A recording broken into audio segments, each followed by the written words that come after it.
hidup lebih hebat. Dimanapun kita berada, kita semua sama, berlari penuh semangat. Chase a dream in every day we live in.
Game terus.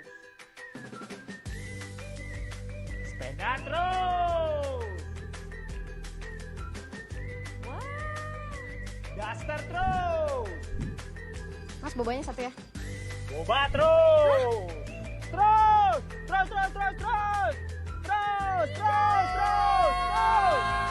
Kalau terus-terusan boros, kapan nabungnya? Yuk mulai nabung. Tabungan Mas di Pegadaian Digital aja. Ada promo mulai nabung hingga akhir tahun. Top up-nya bisa pakai kode promo gajian Mas yang ada di setiap bulannya. Kamu bisa dapat diskon hingga Rp250.000. Download aplikasi Pegadaian Digital dan mulai nabung dari sekarang. Yuk mulai nabung Mas sekarang untuk masa depan yang cemerlang. Pegadaian. Nabung terus ya.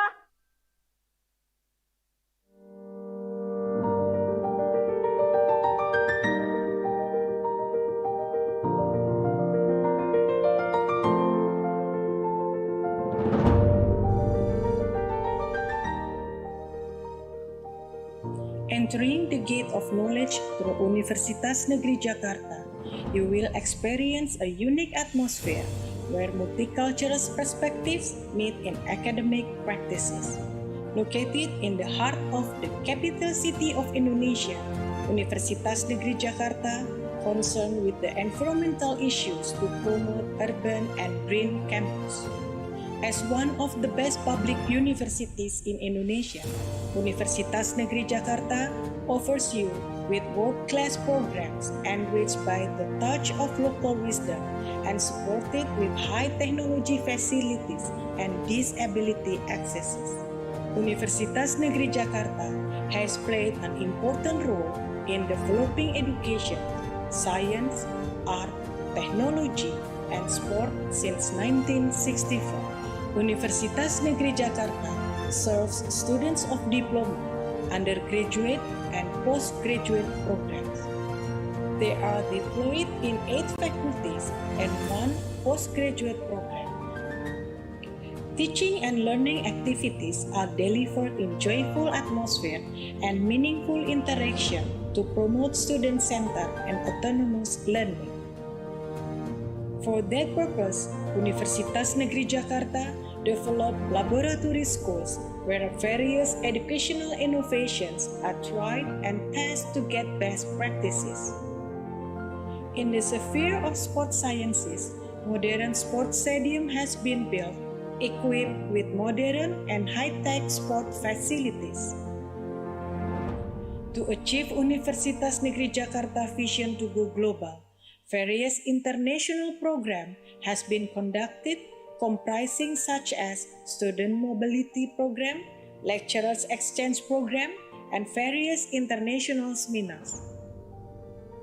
In line with this, Universitas Negeri Jakarta keeps on developing both international program and infrastructure facilities to achieve Universitas Negeri Jakarta vision to be reputable university in Asia.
Game terus. Sepeda terus. Wah. Daster terus. Mas, bobanya satu ya. Boba terus. Terus.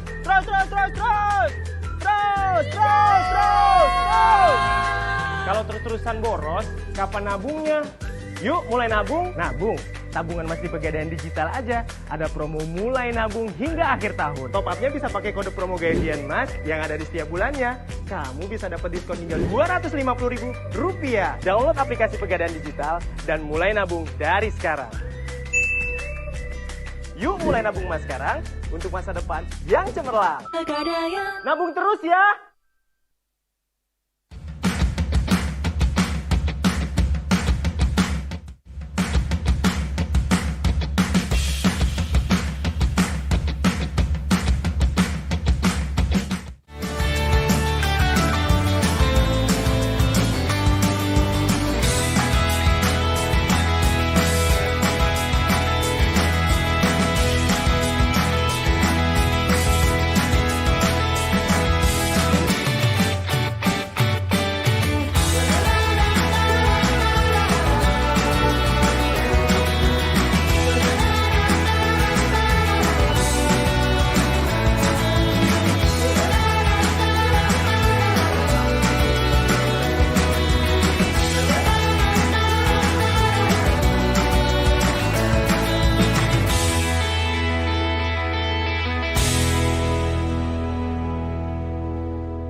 Now this is our time.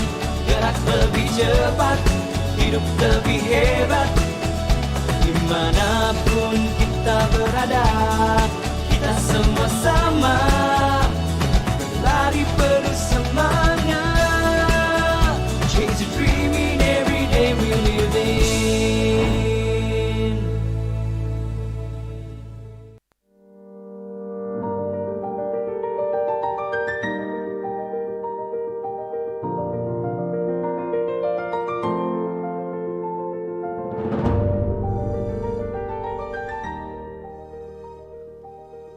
Entering the gate of knowledge through Universitas Negeri Jakarta, you will experience a unique atmosphere where multicultural perspectives meet in academic practices.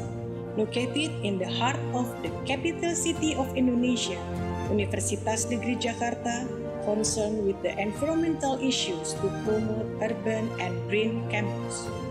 As one of the best public universities in Indonesia, Universitas Negeri Jakarta offers you with world-class programs enriched by the touch of local wisdom and supported with high technology facilities and disability accesses. Universitas Negeri Jakarta has played an important role in developing education, science, art, technology, and sport since 1964. Universitas Negeri Jakarta serves students of diploma, undergraduate, and postgraduate programs. They are deployed in 8 faculties and 1 postgraduate program. Teaching and learning activities are delivered in joyful atmosphere and meaningful interaction to promote student-centered and autonomous learning. For that purpose, Universitas Negeri Jakarta develop laboratory schools where various educational innovations are tried and tested to get best practices. In the sphere of sports sciences, modern sports stadium has been built, equipped with modern and high-tech sport facilities. To achieve Universitas Negeri Jakarta vision to go global, various international program has been conducted comprising such as student mobility program, lecturers exchange program, and various international seminars. In line with this, Universitas Negeri Jakarta keeps on developing both international program and infrastructure facilities to achieve Universitas Negeri Jakarta vision to be reputable university in Asia.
Game terus. Sepeda terus. Wah. Daster terus. Mas bobanya satu ya. Boba terus. Terus. Terus, terus, terus, terus. Terus, terus, terus, terus. Kalau terus-terusan boros, kapan nabungnya? Yuk mulai nabung. Nabung. Tabungan Mas di Pegadaian Digital aja. Ada promo mulai nabung hingga akhir tahun. Top up-nya bisa pakai kode promo gajian Mas yang ada di setiap bulannya. Kamu bisa dapat diskon hingga Rp250.000. Download aplikasi Pegadaian Digital dan mulai nabung dari sekarang. Yuk mulai nabung Mas sekarang untuk masa depan yang cemerlang. Nabung terus ya.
Now this is our time.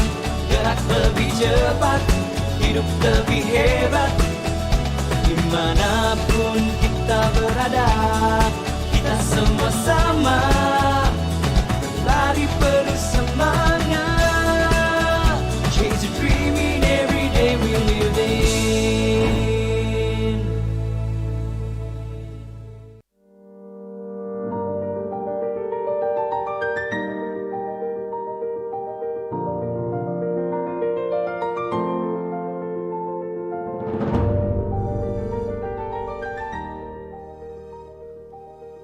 Entering the gate of knowledge through Universitas Negeri Jakarta, you will experience a unique atmosphere where multicultural perspectives meet in academic practices. Located in the heart of the capital city of Indonesia, Universitas Negeri Jakarta concerned with the environmental issues to promote urban and green campus. As one of the best public universities in Indonesia, Universitas Negeri Jakarta offers you with world-class programs enriched by the touch of local wisdom and supported with high technology facilities and disability accesses. Universitas Negeri Jakarta has played an important role in developing education, science, art, technology, and sport since 1964. Universitas Negeri Jakarta serves students of diploma, undergraduate, and postgraduate programs. They are deployed in 8 faculties and 1 postgraduate program. Teaching and learning activities are delivered in joyful atmosphere and meaningful interaction to promote student-centered and autonomous learning. For that purpose, Universitas Negeri Jakarta developed laboratory schools where various educational innovations are tried and tested to get best practices. In the sphere of sports sciences, modern sports stadium has been built, equipped with modern and high-tech sport facilities. To achieve Universitas Negeri Jakarta vision to go global, various international program has been conducted comprising such as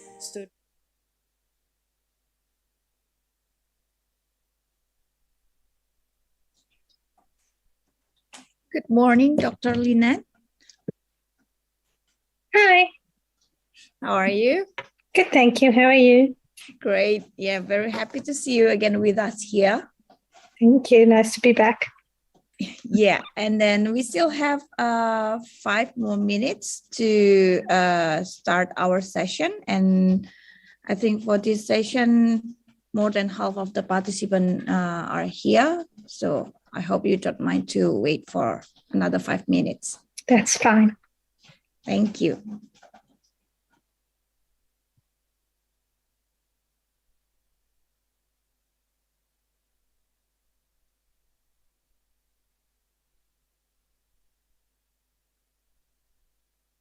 And Dr. Lina just would like to have your consent because this workshop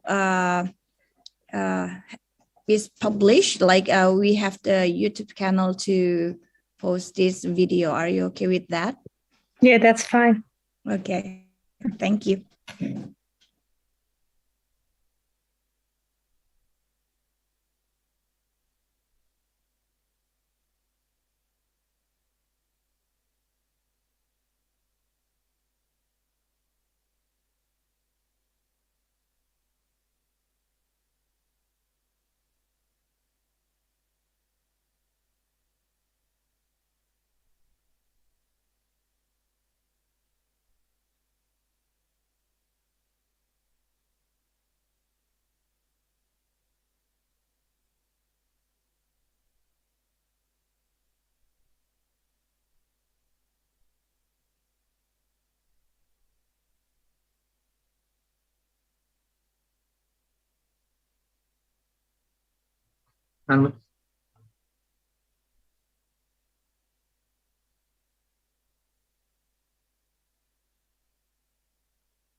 Game terus. Sepeda terus. Daster terus. Mas, bobanya satu ya. Boba terus. Terus. Terus, terus, terus, terus. Terus, terus, terus, terus. Kalau terus-terusan boros, kapan nabungnya? Yuk mulai nabung. Nabung. Tabungan Mas di Pegadaian Digital aja. Ada promo mulai nabung hingga akhir tahun. Top up-nya bisa pakai kode promo gajian Mas yang ada di setiap bulannya. Kamu bisa dapat diskon hingga Rp250.000. Download aplikasi Pegadaian Digital dan mulai nabung dari sekarang. Yuk mulai nabung Mas sekarang untuk masa depan yang cemerlang. Nabung terus ya.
cepat, hidup lebih hebat. Dimanapun kita berada, kita semua sama, berlari penuh semangat. Chase your dream in every day we live in.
Baik, Bapak dan Ibu, kita akan mulai saja workshop kita hari ini.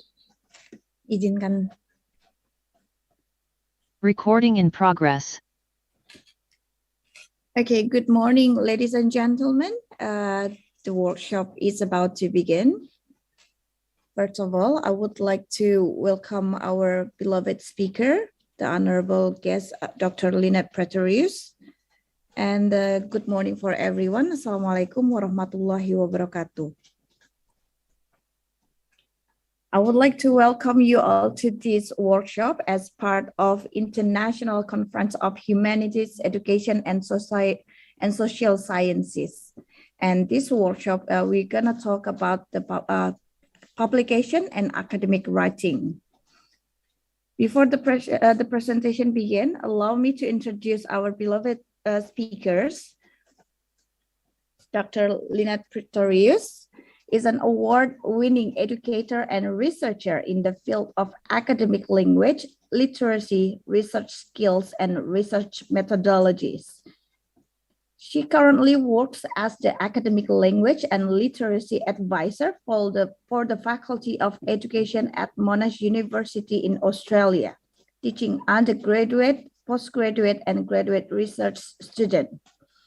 Lynette is the author of multiple journal articles and an academic book focused on experiences on graduate research students in academia. Lynette is also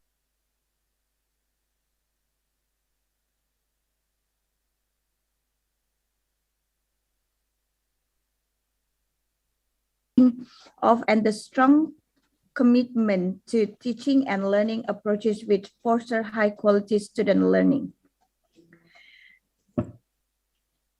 Some of the research has been done by Lynette, like postural care in doctoral education, doctoral writing as academic social practice, academic integrity in doctoral writing, developing an academic identity during and well-being in doctoral education. And some other research interests, improving doctoral education, student well-being, learning through experience and collaboration, learning through reflective practice, doctoral writing groups, postural care in education, and academic writing. So we can see like her expertise in academic writing and doing publication. And today we are really grateful here from Universitas Negeri Jakarta as the host of its heads conference to have you here with us, Dr. Lynette Pretorius.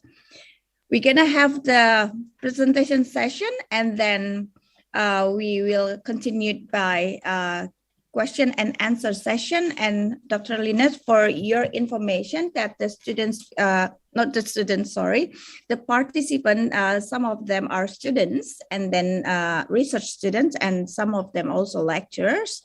And we have different fields of education related to social sciences and also education. So it's kind of like our diversity in the field today in this session. So to save the time, I would like to let Dr. Lynette Pretorius to have the presentation session. Dr. Lynette, the time is yours. Great. Thank you very much for having me. So I'm just going to share my slides here. Please let me know that you can see them clearly. If there's anything wrong along the way, please feel free to comment in the chat box. So as you heard just before, I am from Monash University and I do these sorts of sessions for our students in the Faculty of Education in particular. And today I'm going to talk to you about how you start a research project and also how you get published in academia. So throughout the session, you are welcome to ask questions in the chat box, and I understand there will be a question and answer session afterwards. So today I'm going to talk just about the research thesis as a way for you to see what are the things that you need to start that research project, what goes in the various parts, and so what do you need to think about. Through this process, I will talk about academic writing, thinking about reading, how to think critically and effectively, how to write good research questions, what research frameworks are, what is important to know about research methodologies and what you're going to be including in there, and then how to write about your data, and then focus on the publication section at the end. So if you're going to be doing a research project, presumably you are going to do something in a field that you are interested in. So I often get people to think about their research project in this sort of way to begin with.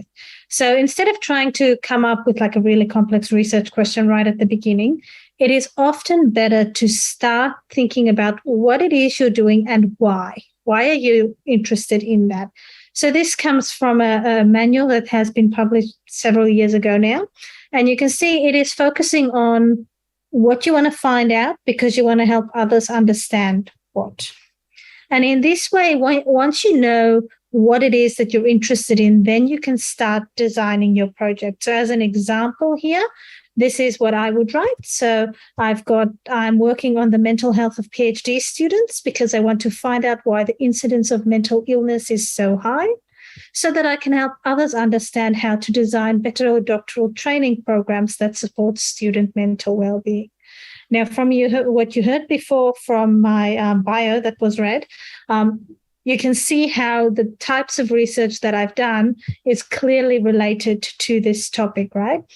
You can also see that this topic that I've discussed there can actually cover multiple different types of research. So I could, for example, do a survey, a quantitative survey out there to see what the incidence of mental illness is in my student cohort. I could do a interview-based qualitative study to ask them, people who have mental illness, for example, what their experiences are like, how that helps or hinders them in their studies, and so on. So you can really go in many different directions, but whatever you choose to do is related to your motivation for your study. And given that, if you were going to study a PhD, you're going to have to do something for at least 3 years, the same topic the whole time. And so it's important to be interested and passionate about your topic so that you can give it the attention it deserves. Now, in terms of your writing, the whole point of doing a study is to communicate the findings to someone. So here you can see at the bottom the sort of traditional structure of a paper and of a thesis. It's the same sort of structure. It's just that the thesis is usually longer. And you will see at the top, I've listed for you the things that you need to discuss along the way. So you're talking about that topic. What is the topic? What is known and unknown? So this is the literature. What is known in the field? What is not yet understood? Because that is what your project's going to help you look at. Then think about what is it that you actually want to know and how, and then you talk about your methodology. So how did you go about investigating that? What did you find out? And what is the implication from these findings for others? Now, if you write a paper, you usually have about 6,000 words, maybe 8,000 if it's a big journal. If you're writing a PhD thesis, it's more like 80,000 words. But the purpose of each of the sections are the same. So the introduction is there to provide background information. So this is the section that discusses the context often, maybe some statistics or things like that, background information that's necessary for people to understand the topic that's going to happen. So this can include like key definitions of terms, as well as the context where this research takes place. And it frames the rest of the paper or the rest of the thesis. It also identifies in this section the need for the research, why this is important. And usually you present your research questions and aims in the introduction. Depending on what it is you're writing, this section may also include personal motivations, like why this is important to you. And it usually discusses which theoretical framing you are using to discuss the rest of your thesis or your paper. And it outlines what is coming next. So in a thesis, that is the subsequent chapters. So chapter 2 will do this, chapter 3 will do that. in a paper, you would say the rest of the paper discusses things in this way. This is a guide or a signpost for your reader to help them follow the argument you are making. So the literature review discusses what is known and unknown in the field, like I said before. So the purpose of this is to show that you are familiar with the issues and the debates in the field. And it was also there to demonstrate that there is something missing that you can help understand. So there is a gap that you've found, and therefore you can help fill that gap. Now, the literature review needs to be critical and analytical. It is not a study one said this, study two said that descriptive type of writing. This is where you are using your own understanding of the field, your own voice throughout your writing to explain, based on the things that have been published out there, why you think the way you do about this particular topic. So you are trying to convince the reader that by looking at all of this literature and things, this is what is still left unknown and needs to be understood. Now, the literature review includes a lot of references, and this means there's a lot of citations, both the ones in the brackets at the end and the ones where the names are in the sentence. But that does mean you do need to learn how to summarize and paraphrase properly. So do not write your literature review with lots of quotes. But you have to explain why you think the way you do. So this is why summarizing and paraphrasing is better. It's also important to note, particularly if you're writing in English, that tense can be quite problematic in this section because it conveys subtle meaning. Now, English has 20 tenses that are used daily. And this means that if you use a different tense, you can convey meaning that you may not intend. So, for example, in the literature review, quite often you can see people talking about papers that were published many years ago, but that they consider to currently be valid and reasonable. And so they use present tense for them. And then other papers that maybe were published very recently, but they don't agree with them, they talk about it in past tense. So this is why verb tense can be quite tricky in this sense. Also be careful of unwanted repetition, because remember, this section needs to be analytical. So instead of saying study one showed that, and then study two also showed that, you could just say both study one and two showed that. So avoid repetition. And make sure that you only include things that are very directly relevant to the research. It is very easy as an academic reader to read things and then you find something else that's really interesting and you keep reading and you keep reading, and then you start writing about things that are actually a little bit less relevant to your topic that you could have removed from the literature review. So only things that are directly relevant go in this section. In terms of what you should read, remember that you should only use good quality sources. So this is not anything that you just find on the internet, but things that are considered to be of high quality. So in academic writing, this is academic books. So single author books, or ones that have been edited, ones who have multiple authors, and the individual chapters for different edited books as well. Research journal articles, and by this I mean an empirical research study where they did something, they got some findings, so it's a standard sort of introduction, methods, results, discussion, conclusion paper. But also literature review papers, because these are good quality academic sources. They talk about the current knowledge in the field. More conceptual thinking type articles that are proposing an idea. You can also use conference presentations, and you can use other theses that you can find through various library places, because all of these sources are sources that have been peer reviewed. So they have been looked at by at least 2 other experts in the field who have said, yes, that this is of good quality. Now, remember, when you are doing your reading, you read with a purpose. So different sections of the document require you to read for different things. So, for example, the background introduction sort of sections are asking you to talk about context, background, statistics, policies, documents, these sorts of things, right? But the literature review, instead of focusing on these little statisticky things, you are focusing more on the big picture themes and ideas that are coming up in multiple different sources. In the methodology section, you are reading for how certain things are done so that you can support the methodology choice you've made. And in the discussion section, you are reading to find how some of your findings fit or don't fit with other literature. So it's showing the linking or contrasting of your findings with the field out there. So because of that, you read for different things and therefore you use different strategies. Do not just sit and look at every paper from beginning to end, word for word, and hope that you will get the knowledge from it. Read with a purpose. So what I would also advise to you is academic reading is technical, complex, and time-consuming. So to make it easier, consider the reading as a conversation between yourself and the person who wrote it. That's because it is. They are trying to convince you of whatever argument they are making.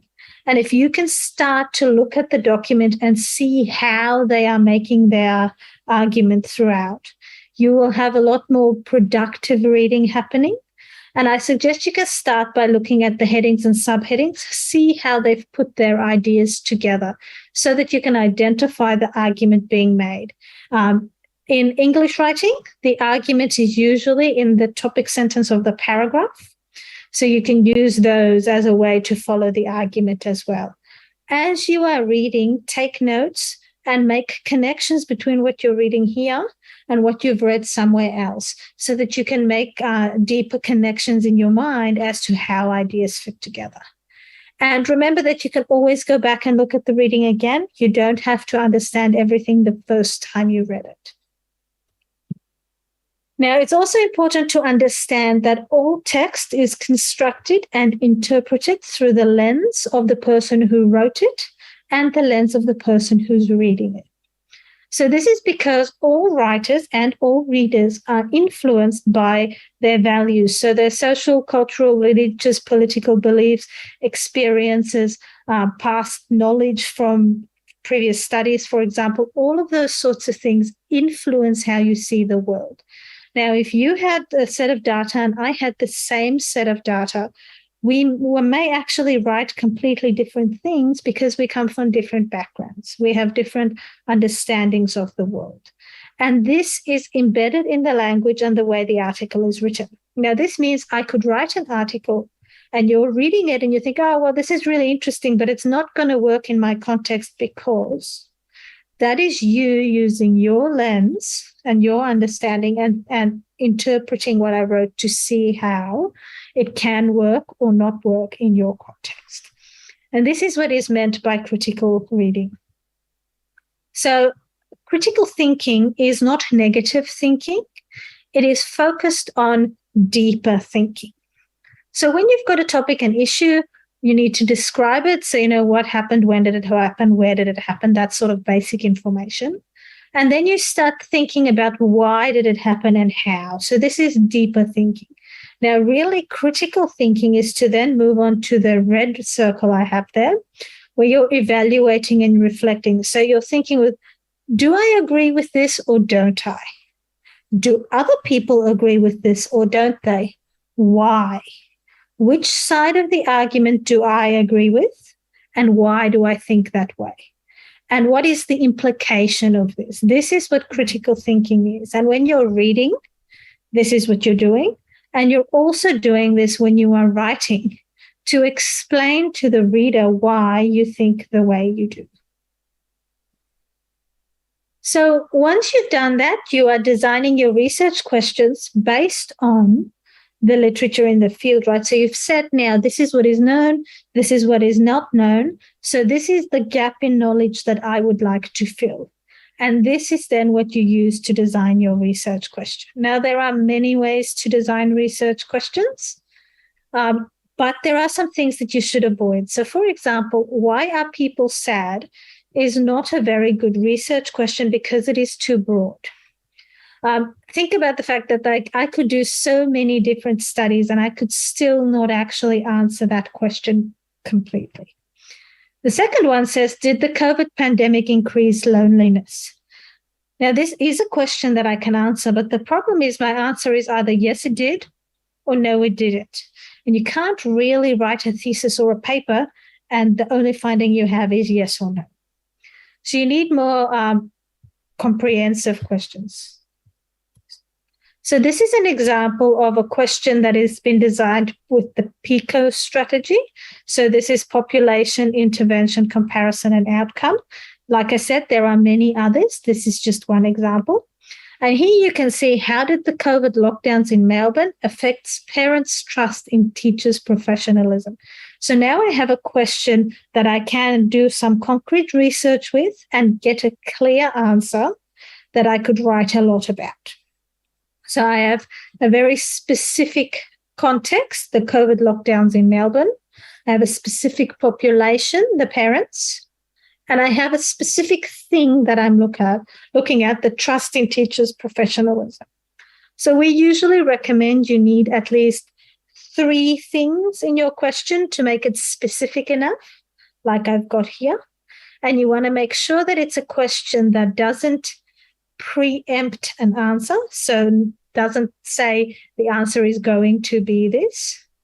So here in this question, my answer could be actually parents trusted teachers more, or they trusted teachers less, or it was basically the same. So I'm not saying what the answer is beforehand. I also have a question that's not just a yes-no question. I'm opening it up a bit so that it allows for different interpretations. That is why I have how at the start of a question. You often see things like how, to what extent, why, those sorts of things to start the phrase. So then you need to think about, okay, now this is my question. How am I going to investigate this and how am I going to interpret it? So this is where your theoretical or conceptual framework comes in. Now, a framework is important, particularly in social science-based research, because it provides a foundation for the research and it gives structure and vision for how the project is going to go. It also describes the key theories and concepts you will use to understand the data. And it usually reveals the beliefs and the assumptions of the researcher.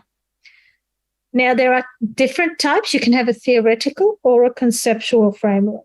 And they serve the same purpose. The only difference is that a theoretical framework is already developed. It's a pre-established theory by someone else.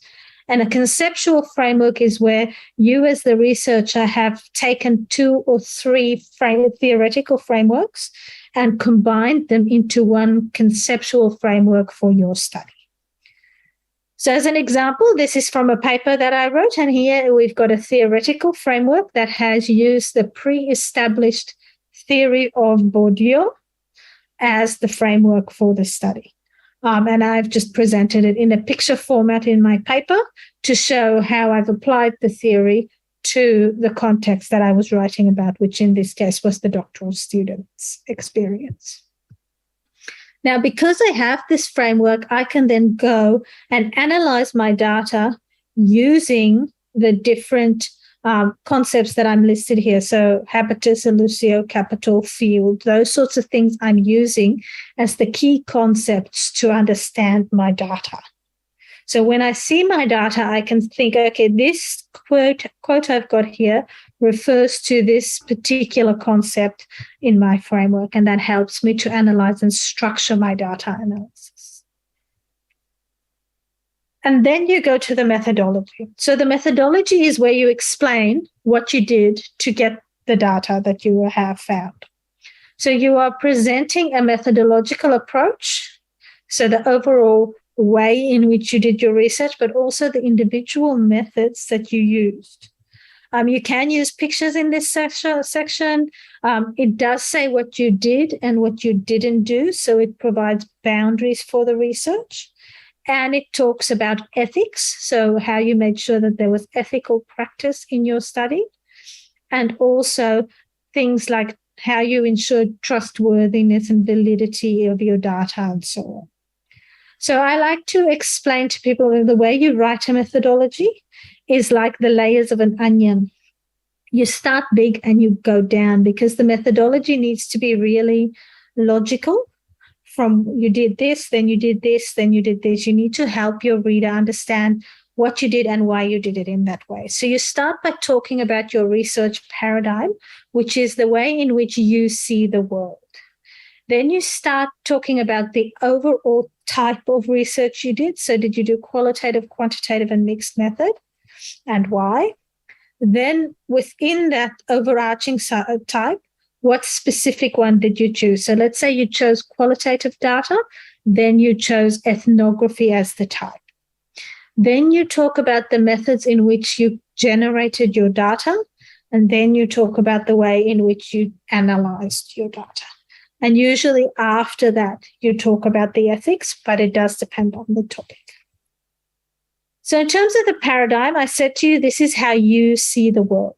So the technical fancy terms that they like to use is ontology and epistemology, where ontology talks about what is reality, and epistemology talks about how can you understand reality. And when you combine them together, you get your research paradigm.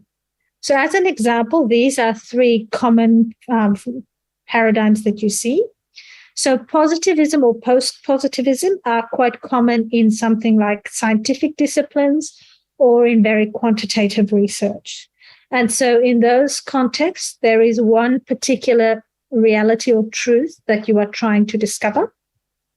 And so you are saying that in order to understand reality, you can measure it. There's a step-by-step process to understand things. Post-positivism is the same, except that it understands that the researcher does have some influence on the way that data is interpreted. Constructivism is quite common in education-based research, in that it understands that people view realities differently, so it's not the same for everyone. And consequently, reality for the researcher needs to be interpreted. It can't be completely understood because each person's reality is different. And pragmatism is quite common in mixed methods type research. It understands that the world is constantly changing. And so because of that, the way in which you examine it is by using different tools, the ones that are best for that purpose. Sorry. But there are many other types of paradigms. So you need to find the one that best describes your particular way of understanding them. So in terms of the methodology, this is the general way in which it's structured. So you talk about that paradigm and the overarching research approach, so qualitative, quantitative, mixed method, as well as the type. So here you can see, for example, case study, maybe you did phenomenology or grounded theory. Usually this is followed by the researcher positioning. So who are you? Why are you the best person for the research? How did you ensure trustworthiness in your research? That sort of thing. Then the participants, who are they? How did you get them? What recruitment strategies did you use, and so on. And then, like I said, ethics goes in different places depending on the project. So it can make sense to put it here after saying, this is how I recruited the participants. These are the sorts of things I did to ensure anonymity or confidentiality, to avoid power, influence, those sorts of things. Let me just see the question there.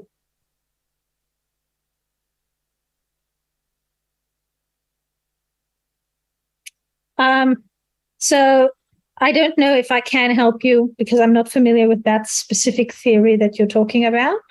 But I would say that ethnography is a very big research methodology and has a lot of data usually associated with it. And so you are trying to put all the data together. Now, it looks like you are using Atla to do that, which sounds like a reasonable approach. In terms of the theories, I would suggest you go look at the articles or books that they have published. and see what are the key concepts they use for those different domains. And that is how you would explain, like in your framework, you would explain those key concepts. And then using those key concepts, you will try and look at your data using those things in the back of your head.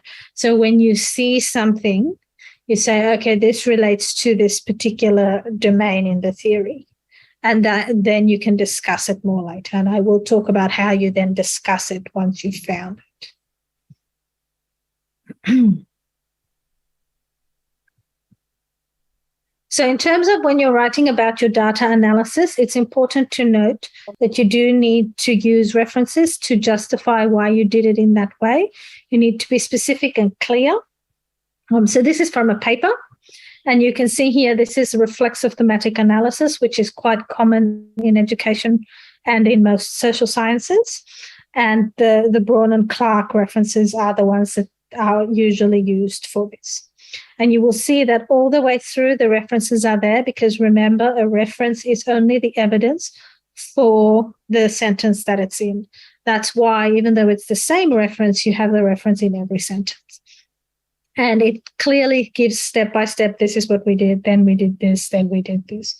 Now, this is from a paper. If you were writing a thesis, your reflexive thematic analysis section would be like 2-3 pages long at least, because you need to explain each of the steps in a lot of more detail in a thesis than you would in a paper.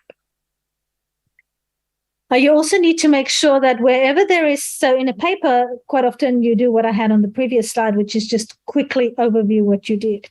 But sometimes you do a bit more unique things that are not commonly known by lots of people. So reflexive thematic analysis is a very well-known thing. But this particular thing we did here was a much more unique thing that a PhD student developed in their particular thesis. So because of that, you have to be very clear with what you did step by step so that they can understand. And here, that is what we did. So we justified it with the references as to how it was developed, and then we explained step by step. And because we understand that it's something that people are not necessarily familiar with, we also have a picture that goes with it. So here you can see we have this picture in our methodology to explain exactly what we did to get the findings at the end. This way you are guiding your reader. You have to remember that you are writing about really complex things, and to help your reader, you need to guide them through your thinking so that they can understand why you did things the way you did to get the data that you did. Now, once you've done your methodology, you get your data and you have to analyze them. So usually, unless you are doing grounded theory, you are analyzing your data through the theory or conceptual framework concepts that you had previously described. Now, in the results section, you are showcasing your findings. In the discussion section, you are explaining what your findings mean. So they are distinct, and therefore you try to have them in separate sections. Now, this does mean that your results section usually doesn't have references because it's all about your own data. This is what you found. And you have to make sure that you explain clearly how you got the data in the methodology section. And then in this section, you can then just say, and this is what I found. What is also important to remember is that you are not just saying participant 1 said, participant 2 said. The data presentation section is where you are arguing with your data. So in fact, you are not just presenting raw data, you are discussing your analysis of your data. So here you can see an example of that. So the actual raw data for this particular project is that quote at the bottom from Cora, right? So you will see my findings don't write Cora said, Susie said, John said, right? This is not what I'm doing. I have analyzed the data together, and now I say several students felt that. And you will see that I've underlined the sentences there that you can see how I've put the various different types of data together to make my argument. So they lamented, which is a very strong word to indicate it that they, not just what they said, but also the emotion behind it, that they were very sad about this. They also felt this and found it difficult to do that. And then I just used one quote, because remember I said several students said, but then I use one quote as an example to justify the argument I'm making at the top. Similar to if you were writing any other paragraph, say in your literature review, got your topic sentence where you're saying this is what this paragraph's about, and then you've got evidence and examples from the literature. In the discussion and the results section, you've got this is my main point, and here are evidence and examples from the data. So you are not just presenting raw data, you're telling a story with your data. There are many different phrases that you can use. These are some examples. I will recommend to you that something that is a really good place to find additional English phrases to use for your writing is called the Academic Phrase Bank from the University of Manchester. You can just type that into Google. It's the first thing that comes up. And it has lots and lots of templates of phrases that can be used to discuss different things. So here you can see different ways of talking about things. You can see, for example, the fourth one down there, participant D voiced deep concern for. So when you say something like this, that deep concern indicates not just findings of the data, but also the emotion behind it. Differently, like if you're writing a quantitative piece of writing, you can say results from table 1 highlight that, which is a lot more quantitative way of saying things. You can also have a little bit of an in-between phrase, like with regard to this, the participants seem to see that. Those sorts of things. You will find your own style in your writing as you progress. We do recommend that you look at the things where you're reading and find the papers that you like. The ones you like, you usually like because of the way that they are written. So the style in which the authors have used to discuss what they're talking about really works for your way of thinking. And then look at the way in which they write. Which words and phrases do they commonly use? And then look at papers that you really don't like, that you find really hard to read, and look at the way they've put things together. That way you can start to develop a style that works for you with the things you like and without the things you don't like, because each author has their own style. And you will see if you read my writing, I have certain ways of saying things that I use in all the different papers. And when you read the text, you can see that it was me that wrote it. And that's the same for you. You will develop a style for yourself over time based on those things. Now, remember, you are building arguments with your data.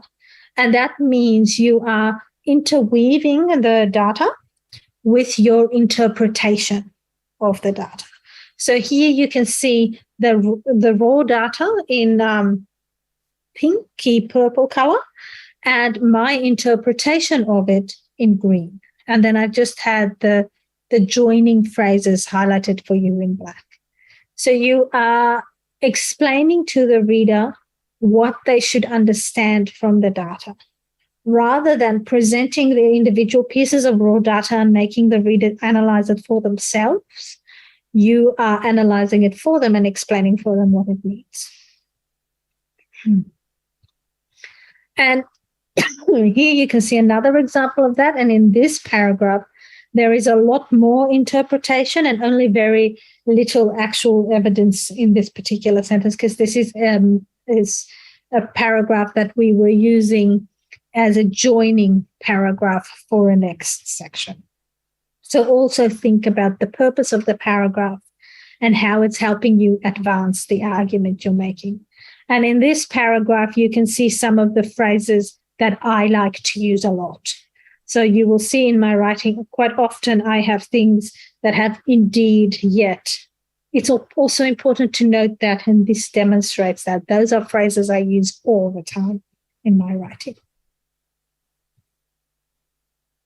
So once you've presented the analysis of your findings, you get to the discussion section, and the discussion section is where you're explaining what your findings mean for the wider field. So you are not just repeating the key points from your findings again. You are now saying how those findings help to fill that gap that you identified in the literature review section, and sometimes also making recommendations. It depends on the type of paper it is. Now, the important thing to note is that the discussion section links all the things together. So here's a paragraph from that same paper with the discussion, this is a discussion paragraph, and I've highlighted the different things that are in this paragraph. We've got literature, so the literature is in blue. There is the data in the purple pink, and our interpretation in the green at the bottom, and the orange is showing the theoretical framework concepts that I mentioned earlier. So in the discussion section, you are combining all of these things together to show how your findings have helped address that gap in knowledge that you initially identified. And then, therefore, the contribution you have made to the field overall. And then the conclusion just says, so therefore, this is the wonderful, amazing finding that I have found. So it draws all the arguments together. Depending on how it's written, the limitations are either at the end of the discussion section or in the conclusion section. But please don't put it as the last paragraph of your conclusion, because you don't want to end your paper or your thesis on the limitations. Now, your final paragraph is always very important because it's the last thing people read, and you want them to end on a strong note and a positive note as to the contributions you've made. In the conclusion, it also presents implications maybe for practitioners, for policymakers, for future researchers, for the society more broadly. And then you can also suggest some directions for future research that other people can do. Like, now that we know this, it's important to also examine this. So that's the way in which a research project is communicated. Now, you can communicate that in different ways. You can go to a conference and present it. You can publish it in a paper. You can write a thesis. Now, what we usually recommend is that you try and publish it. Now, why should you publish? That's because you're sharing your research widely. Now, at a conference, this is a good place to start. You are getting feedback from other experts on how to improve your project maybe even further, and some other things you may not have considered. And then you can go publish it in a journal article, in a book, or in a conference paper. Now, your thesis, if you were writing a PhD thesis, will be read by you, your supervisors, your examiners, and maybe a couple of other people, because it's very long and people are generally not going to read a whole thesis, but they are going to read papers.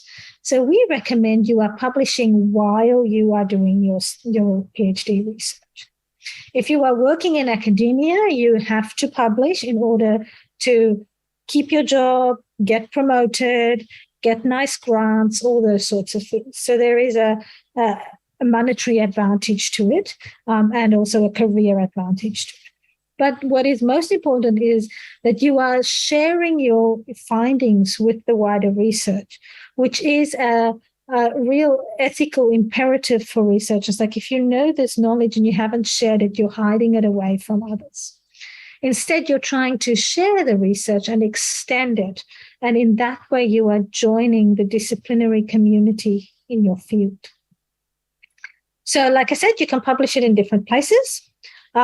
Journals, conferences, and books all have value, and I'll talk more about that in the next few slides. But how do you decide where to go? Well, I would suggest look at the papers that you are referencing a lot in your literature review and look at where they are published. Sometimes you will be referencing papers from the same sorts of journals. Like, they're different people, but all those people seem to be publishing in these same sort of places. That indicates for you the types of journals you should look at. Books are also very good, and maybe you've got people who are often publishing with a specific type of publisher, or they are presenting at certain conferences and writing conference papers from them. I will highlight to you, you should be careful about predatory publishers. These are not actually real academic publishers. They will often publish your paper on the internet, but they'll publish it in a place where no one will ever find it. And so it's actually not useful for you. And they will charge you money for it, which goes nowhere to help you with your research. It just helps them. So predatory publishers, there are many of them. Usually you can identify them because they email you. They're like, oh, dear Professor Lynette, we were so amazed by your wonderful research titled this, and therefore we think you will publish well in our journal. Often the journal is not even relevant to your field. For example, this week I got multiple emails from people who seem to think my papers would work really well in an electrical engineering journal. Obviously, my education papers are not going to fit there, which is a very clear indication that it's not a real journal. Also, normally journals don't email people to ask for papers. They get enough papers submitted to them. They don't need to ask for them. And the same happens with books. So be careful. There is a service on the internet called Beale's List, which is spelled like that. Which is a good place to start. If you get something and you're not sure if it's a real place, that is a good place to start to see whether, and you just type the name in, you can see whether it's on the list, because things that are on the list are predatory publishers. Now, this is some examples of recent journal articles I've got here. And journal articles are widely distributed. They're widely read. So journal articles are a good place to publish. However, you need to find a journal that is relevant to your topic, and this is the topic of your paper, not the topic of your whole project, the topic just of that paper. So if you decide to go with the journal, I would recommend you look at the aims and scope that are published on their website, see what it is that they are interested in talking about, what types of research they publish and they don't publish. Sometimes you can also look at the editorial board and see whether you recognize some of the names, like they are experts in your field, because that is an indication that it's a journal that people in your field read. What is also important to think about is how often it's published. Now, in the past, journals were published in books. And so if they were only published once or twice a year, that meant that it'll take a really long time before people read your paper. Now, most journals are published electronically ahead of print. So the publication frequency is not so important anymore, because even if it's only published once a year, the papers are still published as they are accepted online before print. What is also important to look at, though, is the wait time. The time of most journals now talk about the time from when you submitted it to when you get the first decision. So some journals are like 9 months and other ones 42 days. Obviously, that makes a very big difference in how long you're going to have to wait before you can hear an answer about your paper. Other things to consider is how you will publish it. So regardless of the way you publish it, what will happen is it'll go to peer review, you'll get peer review comments back, it'll go back and forth between you and the reviewers until it is good to be published, and then it'll be published. Now, when it's published, it could be in the journal where someone has to log in through their academic library to read their paper. And if you do that, it should not cost you any money. You can choose to publish it open access, which means that anyone could type the title of your paper into Google and then it'll come up and they would be able to read the whole thing. Now, the one with the purple line, for example, here is an open access paper. Open access papers, not always, but semi-frequently require you to pay money to get them published open access. And this can be very expensive. So the two papers of mine that are on the slide here are both published open access. The one in the top corner is published in a journal where they publish papers for free if you are a member of the society. So that paper was published open access, but it didn't cost me money. The other one, was also published open access, but the fee for that journal was $750 US. But I wrote a letter to them explaining that we didn't have any funding and that this was a paper for PhD students who hadn't published before, and it was, all so important, and can't they please waive the fee, which they actually did. So we didn't pay for that paper, but it should have cost $750. The other paper I've used throughout the presentation was published in another journal, and it's not open access because the open access fee was $3,500 US. And I'm not just going to pay $3,500 to get my paper open access. So think about the funding you have and whether it's worth it to publish it open access. So I recently got a grant, and I'm going to use some of that money to make some of my papers open access now that were published just the traditional way previously, because I got some money that I can use that for. But I'm not going to take money out of my own pocket to pay for an article when I know that most people will be accessing it through the library anyway. These are some examples of books and book chapters. So books and book chapters are widely read. They are also very good places to publish. I mean, everyone likes to have a book with their name on the front. That's super exciting. But in addition to that, books and book chapters are published online, so people can access them quite readily as well. What is important to note is that it is often more time-consuming for a book or book chapter to be published. It takes longer. So a journal, I would suggest, allocate at least a year for it to be published. Books like 2 years, maybe even 3 years, depending on how long it takes you to put it together and how long the publisher works on it. So, for example, the book at the bottom there, it took us about, I think it actually came out quite quickly. It was just over a year after we decided to write it that we got it published. But some other books take like 5-6 years, depends on how big it is, how much work it's necessary, those sorts of things. Conferences are also good places. So like I said before, it's a place where you can get feedback on your work. It also allows you to network with others. And so maybe you can get a co-author who can then work with you to make the paper even better. Or they can share some important findings and places of research that you can use to shape your paper. Now, what often happens at conferences is that you present your presentation and they may really like it and they ask you to write it into a conference paper, which is then published in a journal, which is like a special issue for that conference. So the paper that's on the screen here is one of those. I presented a presentation there, and then they said, oh, we really liked your presentation, so we would like you to write it into a conference paper, which was then published in the journal Student Success. So it's also a good way to get access to journals. Otherwise, it can also be published in conference proceedings, which are usually available online and can be referenced by others as well. Now, in terms of planning for publication, there are some things to consider.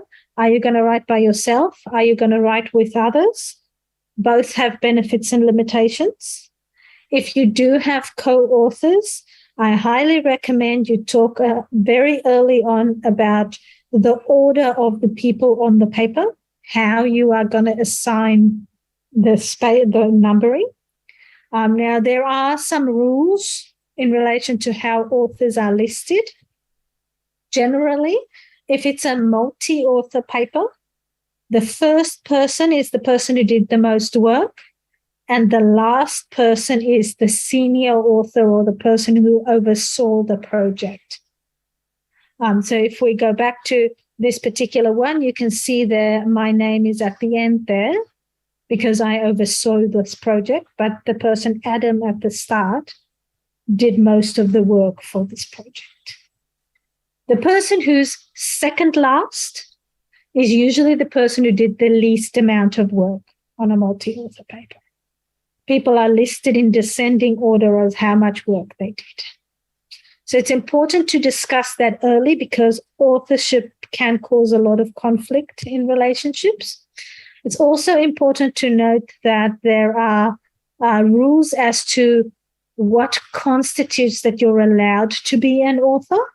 Like, what do you have to do to constitute having your name on the paper?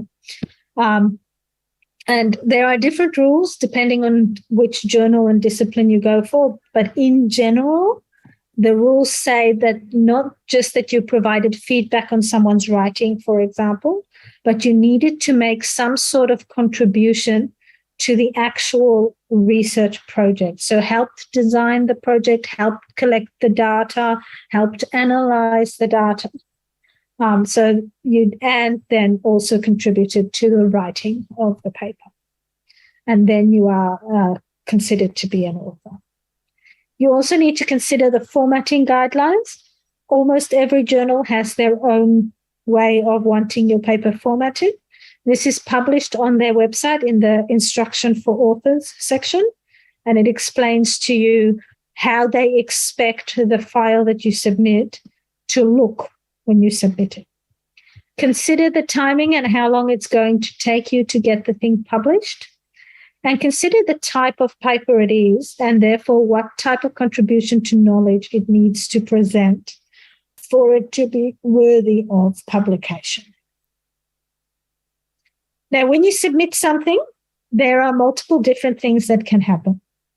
Firstly, it can be rejected by the editor and not sent to peer reviewers. This happens quite often, particularly when a journal has lots of papers that they get submitted and they don't have space for everyone. So then it is very hard for them to decide what is good enough. So they just pick the best and they reject everyone else. Second option is it gets sent to peer reviewers, but based on the content and of the peer review feedback, they decide it's not for them. Maybe it doesn't fit the journal scope. Maybe it's missing something that they think is necessary. You can get a major revision where they ask you to make major changes to the paper. And if you do that, it'll be published. They can ask for minor revisions, which are like small little changes, not big changes to the overall structure, but maybe explaining some things better or rearranging something like that. They can also accept it straight up. I will highlight to you, this has only happened to me once. And I couldn't even believe when I got the email that it was just accepted with no changes. I read it like 10 times to make sure that I understood it correctly, because that almost never happens. It is extremely common for papers to get rejected. So please understand that it is not a indication that you are a bad researcher. Papers get rejected all the time. I recently had a paper rejected 5 times by the editor. And it's not because it was a bad paper. They just decided that they were only going to publish papers that were related to COVID. They hadn't changed their websites to show that. So we thought it fit the aims and scope. And they're just like, nah, we're just publishing these other things now. And they just rejected it straight up. So it is very common for that to happen. And often it goes back and forth between the writer, the editor, and the peer reviewers until it gets to the point where they consider to accept and publish it. It's a good question with how to get good writing happening in the time you have. There's different ways people do this. I will say that it's important to set aside time for writing, because writing is a very complex endeavor. You can't do it while also doing other things, because you have to think very carefully in how you're putting the ideas together. But it's also important to know that you can't just sit down and write for 8 hours. Your brain just gets bored. So what I would recommend is find a time during the day that your brain is particularly productive. So for me, for example, I work a lot better in the afternoon than in the morning. My brain thinks a lot deeper later in the day. Find a space that is as free of distraction as possible. So, for example, I like writing at home. I also like writing in the local coffee shop on our campus, because the background noise works quite well to get my brain into that zone. when you do have to do other things, that's okay, because, you are not just an academic writer, you also have other things to do, and give yourself the permission to do that. But then find another time to do your writing. And I will also say that sometimes your brain is just not going to work for the writing. Sometimes I wake up and I'm just like, this day it's not going to happen. I am not going to be successful. And I could sit at a computer and stare at it for hours and only write one paragraph, which is not productive. And on those days, it makes a lot more sense to do other things that also need to be done, but that don't require a lot of thinking power. So, for example, for me, sometimes I manage my reference library in EndNote, fix all the references, put all the DOIs and hyperlinks in, which need to be done for my paper before I can submit it, but that don't require me to think deeply. So in that way, I'm still productive, even on the days when I'm having very, very difficult times of thinking and focusing. Yes, I do. Give me 1 second and I'll find the link. So the one that I like to use in terms of what constitutes authorship is the rules that the nature journals use, which is this one. You can just search on the internet for nature authorship. These are the things that they say is required for you to be an author, and it is based on the granting bodies that have been, particularly in America, for big grants. That's what they consider to be important. Thank you, Lynette. And I would like to interrupt because there one question in Indonesian, so I will let you know if you are okay with them who want to ask you directly. Maybe raise hand. Yeah, that's fine. Okay. So, Miss Winda, feel free to raise hand if you want to ask a question directly. Okay, thank you, Mbak. How should I call your name? Dr. Lynette or Lynette? Yeah, Lynette is fine. Okay, Miss Lynette. I'm Winda. I'm a student of doctoral applied linguistics in the State University of Jakarta. May I ask a question? Mm-hmm. Okay. I love writing and I love to learn how to be a good author. But as we know that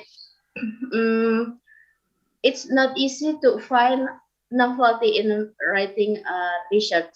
Yeah.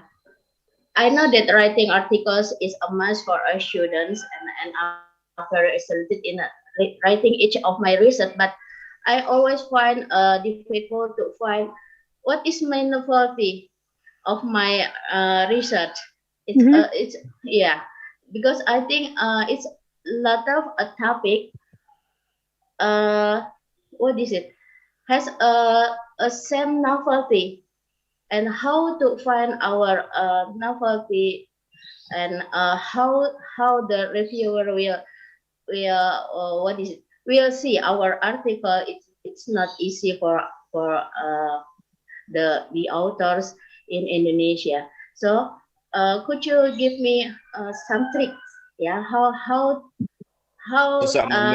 my writing can publish in Scopus, and how to avoid the predatory publisher. Thank you, Mrs. Lynette. Okay, so that's a good question. I would say that's not something that's just hard for people in Indonesia. That's something that's hard for all authors. I think it's important to firstly note your paper is not necessarily going to be super loud. Thank you.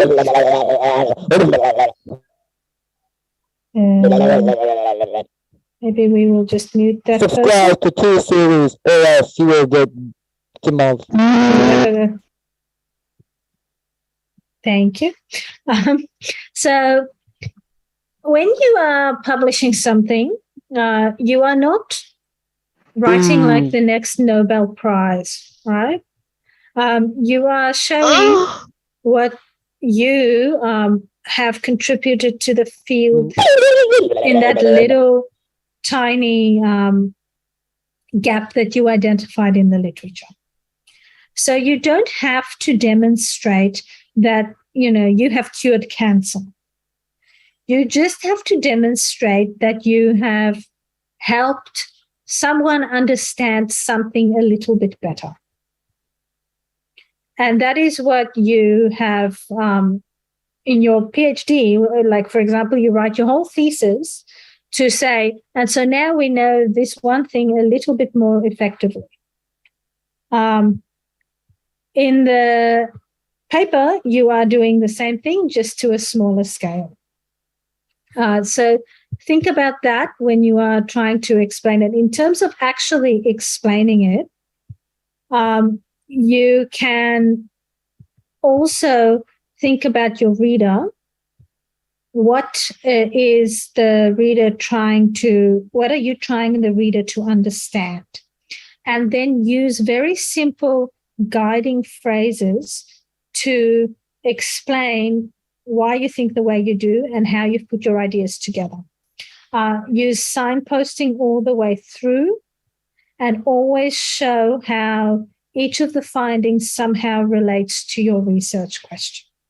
And if you do that well, you will be able to explain to your reader that you have made a good contribution to knowledge. Does that help you answer your question?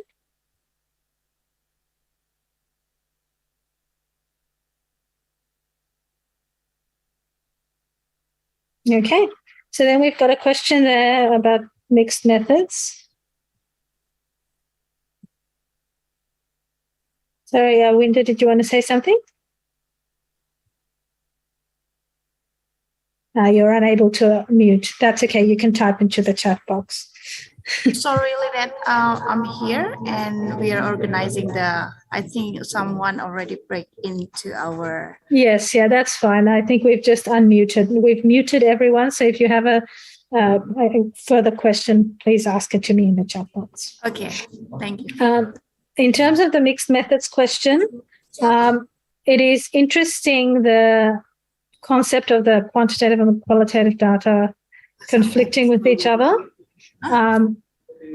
It is possible, and you need to explain it. So sometime, and I think it will happen when you have to think about mixed method. Your quantitative data is doing an overview survey of like a lot of people, and your qualitative data, is focusing on the experiences of small groups of those people, so individual little population of the bigger population.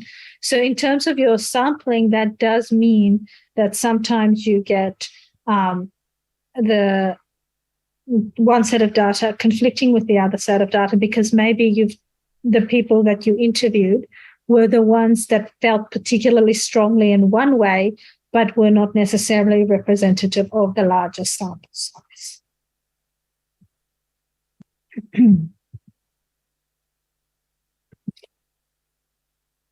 And that's not super useful.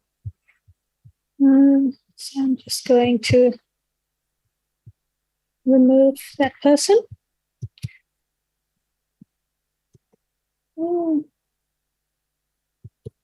There we go. And then I will start sharing my screen again.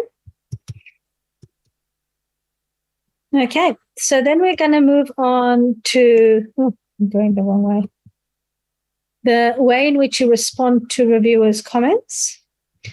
So as we said before, you can get the reviewer comments which are, please change some minor things. This is an example of that. So, for example, the one at the bottom says we should move something in more to the closing of the discussion section, and then you'll see we said we've done this, right? So when you are responding to the reviewers' comments, it is important to consider that the reviewer needs to see that you've addressed their comment. Now, you don't have to necessarily agree with their comments. That's a different story. But you do need to explain why you've done whatever it is that you have done. So here we normally recommend you do something like this, which is a table, a reviewer response table, where you put the comment that the reviewer made and you put the response that you have done on the side. So this can be as simple as, thank you for this kind comment. We have done what you've said. It can also be, thank you for your comment. While we can see the value of this, it is not something that we have decided to do, and this is the reason why. So like I said before, you don't have to agree with the person, but you have to be able to explain why you have not.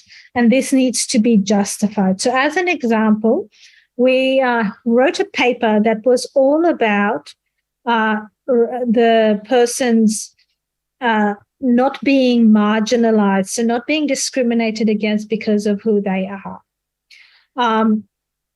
And then we got reviewer feedback who then said, oh, you should exclude this one participant because we didn't like something about them. And we disagreed with that because it went entirely against everything that the whole paper was about, right? So we, in the reviewer comments, we said, we thank the reviewer for this point. However, it is not, we've not done this because we feel it will marginalize this person, which goes against everything we've said in this paper. And so we wrote a whole long discussion about that and sent it back to the reviewer, and they said, oh, yeah, that's fine. So you don't have to agree with them, but you do need to justify why you have not done what they've said. Sometimes that will then go back to the peer reviewers and they will then ask for more changes. If it's just minor changes, it usually just goes to the editor. And then the editor says, yes, thank you. And they approve it and the paper gets published. Once it is accepted, it will go through copy editing and you will get the final proof of it, which you need to approve. And then it gets published. Usually now it gets published online. And then at some point in the future, it will then get published in the print version of the journal, if the journal has it. It's important to note that you don't need to wait until you finish your PhD to publish papers. For example, you can publish your literature review. You can maybe write an autoethnography explaining why this topic is really important to you based on your own past experiences. You could write a methodology chapter because you've got a very unique methodology. You can maybe have 3 separate findings chapters, so you could write 3 separate findings papers about them. And you don't have to just write it after you finish. But it is important to develop good writing habits and be open and flexible. Like I said before, your brain's not always going to work. Life gets in the way. So be flexible with yourself and be kind to yourself because academic writing is hard. Find a good avenue to publish your work. We do recommend that you try and publish in high-quality journals. So there is a website that I usually recommend, which explains. So this is the website. You can type a journal's name into it, and it'll tell you what its ranking has been over its lifetime, so that you can see what journal it is. Because the impact factor is not necessarily the best indication as to whether something is good or not. But looking at that, you can see what the overall indication is of whether the journal is good. And look at the other places that people in your field are publishing. And remember that it's always the quality of the paper that is better than the number of papers you have. And remember that the reviewer feedback can be quite challenging at times. They can be very mean sometimes. So remember, they don't know who you are. They don't know whether you are a world-famous professor or a first-year PhD student. They are just writing comments, and sometimes they can be a bit mean. So try and look at the content behind the mean comments. What is it that they're actually trying to do? They're trying to help you make your paper better, and take from that what you can to make your paper as good as possible. Now, most of what I talked about today can be found on my YouTube videos. So you can just search for me on YouTube, and you'll see there in the middle the videos about academic research and writing. And then now we have time for questions, provided that we have sorted out the issues that we had before. That's the room is working again. So until we see whether the sound is working, if you want to type your question into the chat box, you can.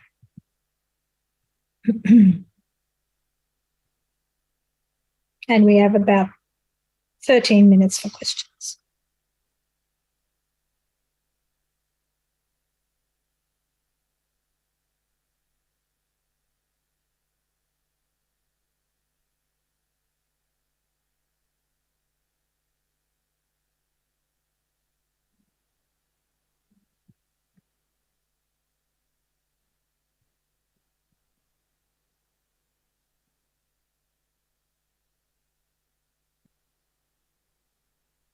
And are they able to unmute now, or are we just going to leave them muted?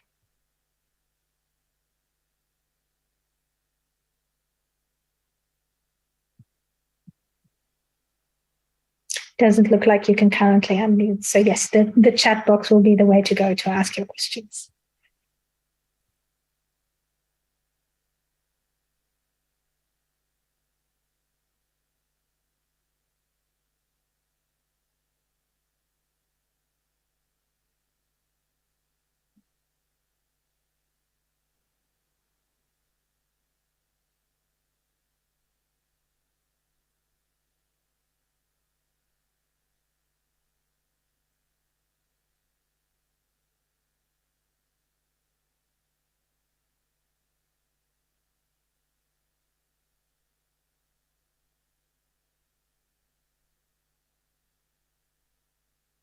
No questions. I have addressed all your concerns about academic publishing.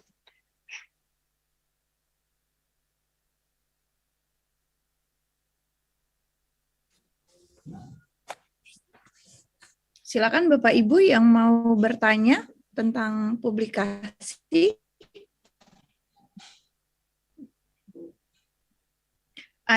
For now, we lock the chat box because what happened before. So maybe the participants can raise your hands and then directly deliver your question to Dr. Lina. Okay. Bapak dan Ibu dipersilakan.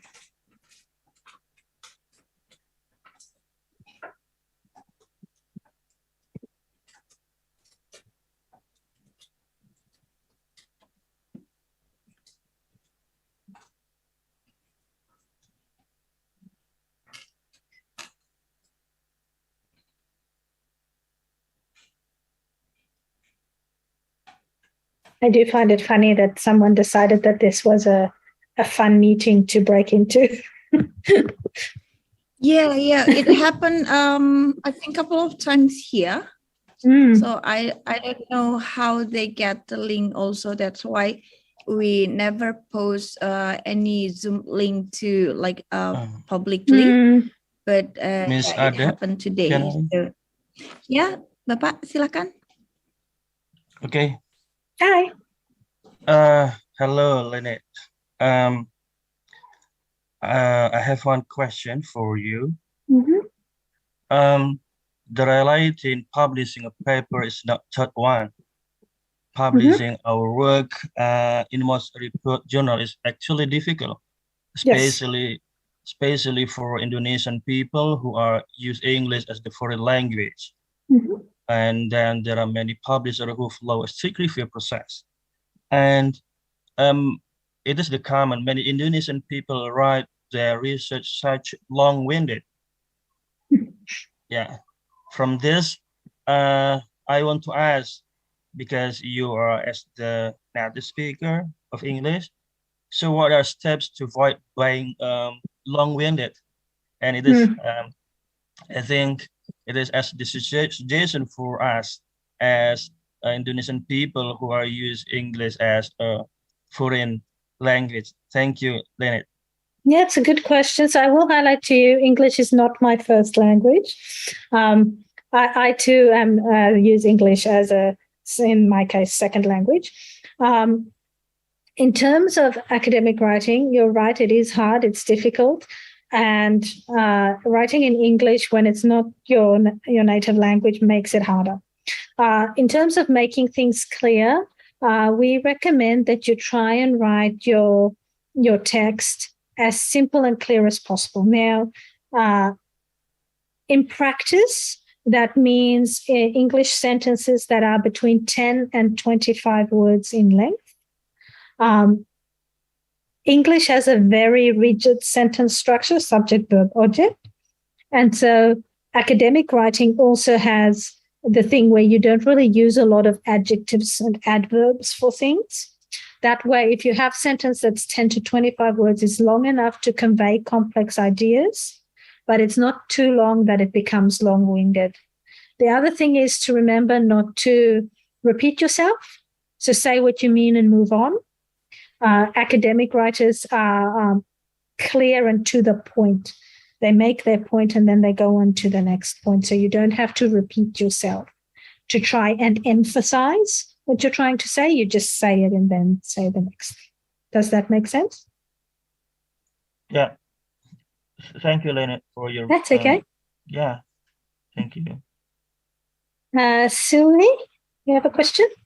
Yeah, thank you, Ms. Lynette. I just want to ask, you earlier said that when we read some kind of journal, we will write about 4 different stage in our journal templates. Is it based on your opinion? Is it right to ask, especially me, when I write about one journal, and then I found that in that journal I can write, I can emphasize my my opinion, my finding in 4 different chapters in my article. Is it right to write in not systematically, but move and backward to 4 different part of my article? Thank you. When you are writing, you mean to move back and forth between? Yeah. Yep. Yeah, no, that's perfectly fine. We actually recommend you do that. It is quite common for people to think they have to start at the beginning and like write it word for word until the end. But actually in practice, that doesn't work very well. It is often a lot more effective to write one part and then go to some other part and write that and then come back to that first part. So for example, something like the methodology is really easy to write because you just say what you did. Something like the introduction is usually very hard to write because it's hard to think of like how to start the thing in the same way as the conclusion is hard to how to end the thing. So when we do recommend is that you plan. So this is my paper. This is the main thing my paper is going to say. Here is the different sections, and this is what's going to go in each section. And once you've gotten that plan, you can actually start at any point and write bits in the plan. And then once you've written all of them, they already fit together anyway. So you can jump back and forth all the way through. Thank you. That's okay. Any other questions? I have a question, but Yes. just in case like other want to ask question, I will hold my own. Okay, Anyone if no else? one, No? yeah, I'll go with my question. It is kind of like practical question about the publication. A bit I was upset lately because being rejected after second revision, and it is in editor decision, means like reviewer. I believe reviewer okay with that after the second revision, but is it any kind of like that regulation for the final decision after like 2 revisions and then being rejected after that? Yeah, it's not supposed to happen, but it has been happening a little bit more recently. So what's supposed to happen is like you get the feedback from the peer reviewers, right? And if the editor in that email says, we are accepting it pending major revision or minor revision, they have accepted it, provided that you do what the revision has asked you to do. If you then do the revision, they should then publish it. But in recent months, really, we have seen several people have similar experiences where they've done the revision and then the editor has come back and rejected it. Personally, I don't know why they're doing it. I feel like that's wrong. But the reasoning that they give is often like, oh, it no longer fits the scope of our journal, or it's not what we're interested in talking about anymore. We want to focus on this other thing now. I don't personally think it should be happening. Okay. So basically there are none kind of like, because we have the procedure, right? On the journal where we can find that, and then I was trying to find it, but ended up like there's no information about being rejected for the kind of like final, it should be final decision after revising the paper based on the reviewer's feedback. But yeah, I mean, the editor does have final say as to whether they publish the paper or not. But if they have previously accepted it, it doesn't seem right that they then go and reject it again. We have, for a few people who've had that experience recently, we've suggested they complain back to the editor and said, but you've already accepted it. Why are you rejecting it now? Sometimes you're like, is it worth it, or do I just send it somewhere else as well? So I recently got a paper where the peer review feedback said, oh, it's so wonderfully written. I'm like, excellent, they liked it. And the next paragraph said, it doesn't have a theoretical framework. But then in the paper, there's like an actual section called the theoretical framework. And I'm just like, what even? Is it worth me contacting them back and said, I don't know if this person read my paper because very clearly it does have what it says it doesn't. Or is it just easier to just send it somewhere else? I haven't decided yet what I'm going to do for that paper. So I guess in the end, it's up to you. You could complain, or you could just send it somewhere else. That's very true. Yeah, but I ended up sending it to a different journal. I don't want to like make a complaint, but that's really clear when you said it happened lately. So I know what's going on there. Yeah, I had the idea to send a complaint letter, but then I don't want to like create kind of like not nice or with the journal, because we know in the future we might send to some article for them again. But yeah, that makes sense. I have complained once. And I complained to a journal where I knew the person who was the editor, because I felt like in that case, they wouldn't take it personally because they know me already. Otherwise, I'm just like, you know what, whatever, I'll just send it somewhere else. Yeah, because you do need to be a little bit thick-skinned in academic publishing.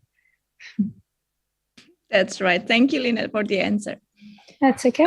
Feel free to other participants to raise your hands and then ask questions directly to Dr. Lynette about publication and research skills. Excuse me, may I? Hi.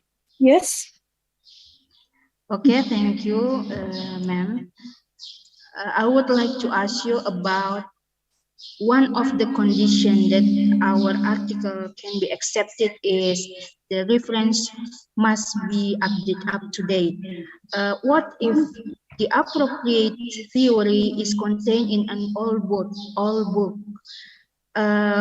Is it okay to us to use that book or any suggestion from you? Thank you. Yes, a good question. So, yes, you are supposed to have up to date literature, but that does refer more to the literature review section. The theory, quite often, the theory you use is from some sort of old reference because you are supposed to be referencing the first person who came up with that theory, right? So, for example, a lot of people use the ideas of Vygotsky, which was published many years ago. What you can do is also then add some of the newest studies who have used that theory to show how it has been extended. So in my example, where I had my framework with Bourdieu before, a lot of those references come from Bourdieu. It's like 1977 and 78, like a long time ago. And then I've got a couple of additional references that I've put in there from 2000, and I think 2 from like 2019, where someone has used that theory and extended it a little bit. So as to show that I understand that this is an old theory, but it's still valid today. See, these other people have used it. I would recommend you go down that route, but you are supposed to reference the old original work when you are talking about the key theory you are using. Thank you, ma'am. That's okay.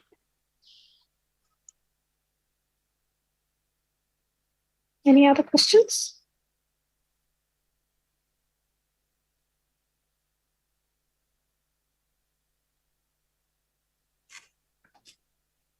If there's no other question, I want to ask one more question. Like, I haven't done any kind of like literature review or scientific literature review for a journal article, and then have been discussed this asking the editor like if they receive like this kind of like literature review, and then they said like it's not kind of like a summary or just saying what's been there. So like I haven't have a clear what they want with it's about literature review. It's talking about what happening in that field. So do you have any experience related to writing the scientific literature review? Or yes, it's a good question. A literature review that's published is not just this is what has been published so far on this topic. It is supposed to make an argument as to things that are not yet known.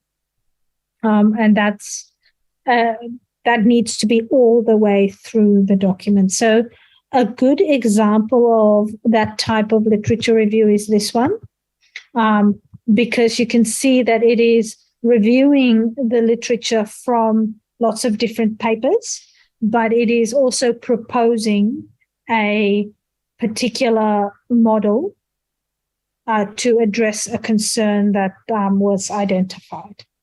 So that's the type of literature reviews that get published. There's another example that is a bit more on the scientific side, like you were asking before. It has more of a systematic way of finding the literature, and that's the second one that I've posted there. You can also get systematic literature reviews published. They are a lot more complex to do. They've got a very specific methodology that you have to follow. And you can just search for Prisma like that. That's written there on the internet. And it has like a diagram that you have to follow to do systematic reviews. But straight literature reviews, there are different types of literature reviews. But the whole idea is that they review the literature to identify a particular thing that is not yet known, and that argument needs to be made all the way through the document.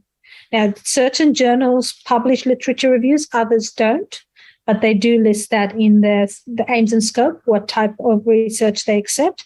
If they accept literature reviews, these are the types of literature reviews that they accept. So they are narrative reviews of a particular concept in a field to identify something that needs to change.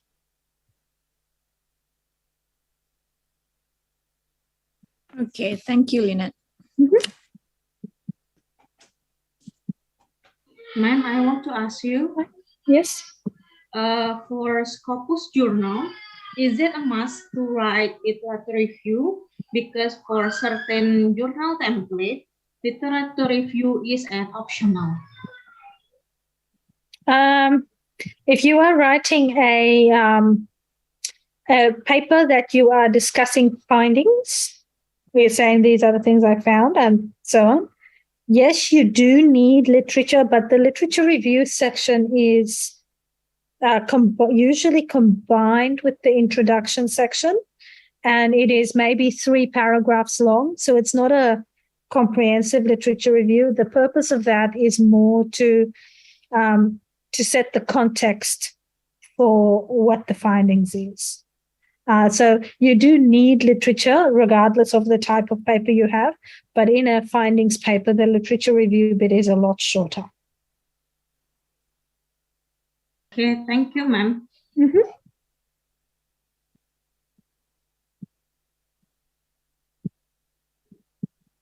Anyone else?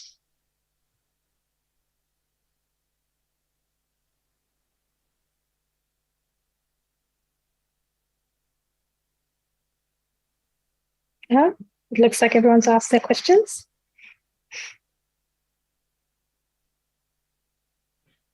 Yeah, I think Excellent. they're more, yeah, no more They're ready question. for morning tea. Great. Well, if that's the case, then I wish you good luck in your writing endeavors and good luck with publishing. Okay. So I would like to remind all the participants again, if you have a question for Dr. Lynette, maybe you can, well, I don't know if the chat box is already open, or you can use our group to discuss further about research and publication here. And I think we're gonna have a short break because before we gonna go to the next session. We will discuss your writing because this conference asking for full paper that can be supported to be published on journals. So maybe we will have around 15-minute break and then continue our session on that. Before we close for this session, I would like to thank Dr. Lynette Pretorius again from Monash University that can be with us today to share the knowledge and expertise in academic writing and publication. And hopefully we can invite you again in the future in different program. So close to the postgraduate student here. And again, thank you very much, Dr. Lynette. We are grateful to have you here. You're welcome. Have a good rest of your day. Yep. Bye. Bye. Thank you, Ms. Lynette. You're welcome.